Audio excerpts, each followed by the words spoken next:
रामगढ़ जिले में आफ्ताब यौन शोषण प्रकरण ने अब राजनीतिक तूल पकड़ ली है। आरोप आफ्ताब की गिरफ्तारी न होने पर हिंदू संगठनों और भाजपा ने पुलिस प्रशासन पर गंभीर आरोप लगाए हैं। भुरकुंडा ओपी के सामने भाजपा विधायक रोशन लाल चौधरी और करनी सेना अध्यक्ष प्रवीण सिंह के नेतृत्व में प्रदर्शन हुआ। प्रदर्शनकारियों का आरोप है कि आफ्ताब को थाने लाने के बावजूद उसे फरार होने दिया गया, जबकि उसे पकड़ने वाले हिंदू टाइगर फोर्स के राजेश सिंह को गिरफ्तार कर लिया गया है। मामले में पुलिस की पक्षपात होने का भी आरोप लगा रहा है, जिससे क्षेत्र में तनाव का माहौल है।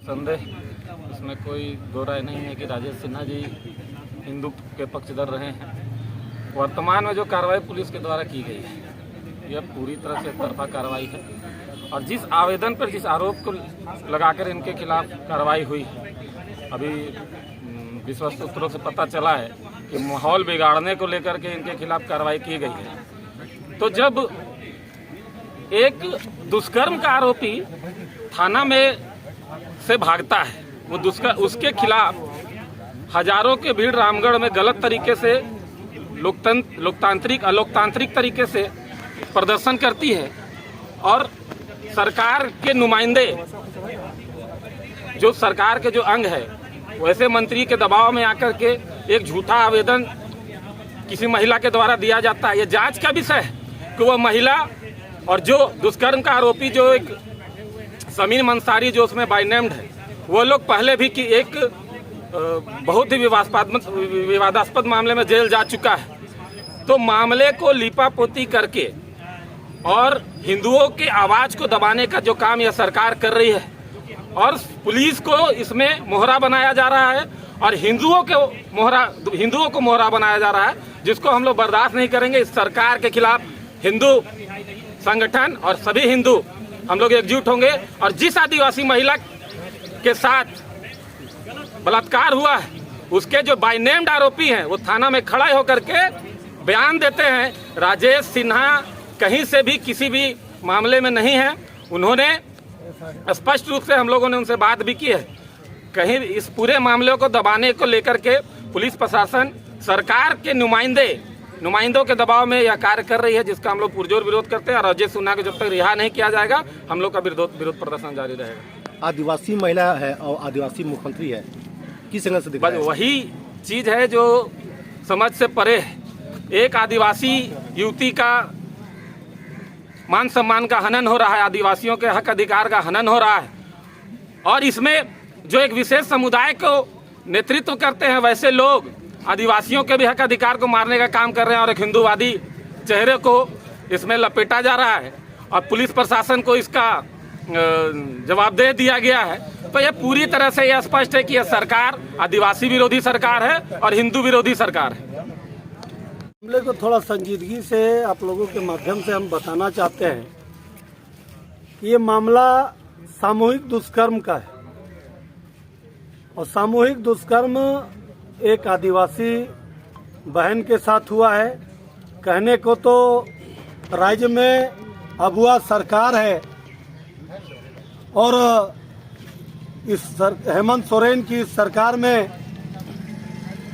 आदिवासियों के बदौलत जो सरकार में बैठे हैं, आज उनकी मनोस्थिति इस तरीके से बिगड़ चुकी है कि एक आदिवासी महिला का सामूहिक दुष्कर्म का आवेदन रामगढ़ थाने में देती है और आवेदन देने के उपरांत उस आवेदन पर प्राथमिकी दर्ज किया जाता है। एक अभियुक्त की गिरफ्तारी होती है और उस अभियुक्त की गिरफ्तारी होने के बाद जो नेम्ड एक्यूज्ड है, नेम्ड एक्यूज्ड को समीर मंसारी वो थाना परिसर में जाकर के पुलिस प्रशासन के खिलाफ में प्रोटेस्ट करता है, जो प्राथमिक अभियुक्त है, और उसकी गिरफ्तारी नहीं होना कहीं ना कहीं पुलिस प्रशासन के कार्यशैली पर सवालिया निशान खड़ा करता है।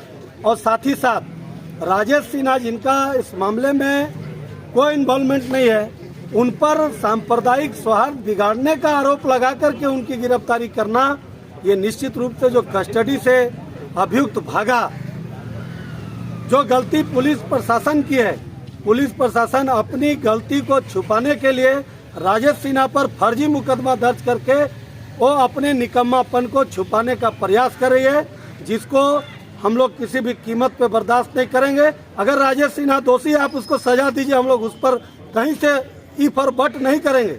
लेकिन राजेश सिन्हा इस मामले में पूरी तरीके से निर्दोष है और उनका रिहाई होना चाहिए।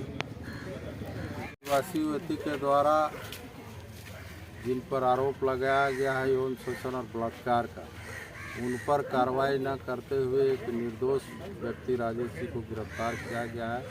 उन पर झूठा आरोप, झूठा मुकदमा दर्ज करके हम लोग प्रशासन को पूछ रहे हैं तो सही जानकारी नहीं दे रहे हैं कि उनके ऊपर आरोप क्या है। और लगातार जो अभियुक्त है थाना परिसर में थाना प्रशासन के खिलाफ ही बयान दे रहा है, जिसके ऊपर बलात्कार यौन शोषण का आरोप है। उस पर कार्रवाई न करके एक समुदाय विशेष के दबाव में और सरकार के तुष्टीकरण की जो राजनीति है उसके दबाव में आकर प्रशासन एक तरफा कार्रवाई कर रही है। राजेश जी पर क्या आरोप है सबसे पहले वो बताए, और जिन लोगों पर एक आदिवासी युवती के द्वारा एफआईआर दर्ज किया गया, बयान दिया गया, इसके बावजूद भी कोई कार्रवाई नहीं हुई।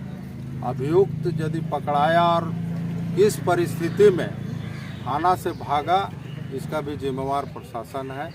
और घटना कैसे घटी उसकी न्यायिक जांच हो, लेकिन निर्दोष पर झूठा आरोप लगा के, जबकि राजेश जी अपने घर में हैं, कहीं ना उनका कोई इन्वॉल्वमेंट है, ना ट्वीट है, ना किसी भी तरह का झूठा आरोप लगाकर एक तरफा एक हिंदुओं के सनातनियों पर जो अत्याचार हो रहा है, एक तरफा कार्रवाई के विरोध में हम लोग आज धरना पर बैठे हैं। और यदि सरकार तुष्टीकरण की राजनीति करेगी, एक तरफा कार्रवाई होगी, तो हम लोग रोड पर उतरेंगे और इसका विरोध करेंगे। देखिए, जो भी मामला सामने आया है, निश्चित रूप से एक आदिवासी महिला के साथ में अवैध रूप से उसको जो है सो दुर्व्यवहार उसके साथ किया जाता है। और उस लड़के को जब पकड़ करके लोग थाने में जा करके देते हैं और थाना से वो फरार हो जाता है, और फरार होने के बाद में जब लोग वहां पर चढ़ाई करते हैं कि हमारा जो व्यक्ति को ला करके यहाँ दिया गया था थाने में, उसकी फरार वो कहाँ गया, तो हिंदू लोगों को, सनातनी लोगों को पकड़ करके और बंद कर दिया जाता है। चूँकि रामगढ़ थाना में जिसकी गिरफ्तारी हुई थी उसको हाजत में नहीं बंद किया गया, यहाँ तक कि उसको हथकड़ी नहीं लगाया गया। और अपने जो हिंदू सनातनी जो भाई हैं हमारे राजेश सिन्हा जी, उनको हथकड़ी लगा दिया गया है। तो कहीं से भी ये मामला जो है सो ये बिल्कुल असंवैधानिक है इनकी गिरफ्तारी, चूँकि ये पकड़ करके रामगढ़ थाना में उस व्यक्ति को दिए थे और रामगढ़ थाना से वो व्यक्ति फरार हुआ है। यहाँ से कहीं से भी ऐसा कुछ भी नहीं इस मामला सामने आ रहा है जिसमें राजेश सिन्हा की कोई गिरफ्तारी का मामला हो, लेकिन बावजूद इसके प्रशासन जो है उनको गिरफ्तार करके रखी हुई है। और गिरफ्तार तो छोड़ दीजिए, उनको चालान करने की साजिश रची जा रही है, जो कि ऐसा हम लोग बिल्कुल सनातनी मिलकर के नहीं होने देंगे। और हमारी झारखंड सरकार से मांग है कि अगर इस तरह का अगर वो कार्रवाई करते हैं और राजेश सिन्हा को यहाँ से चालान होता है, तो निश्चित रूप से आज भुरकुंडा से आवाज उठा है, रामगढ़, पूरा रामगढ़ जाम होगा, पूरा झारखंड जाम होगा।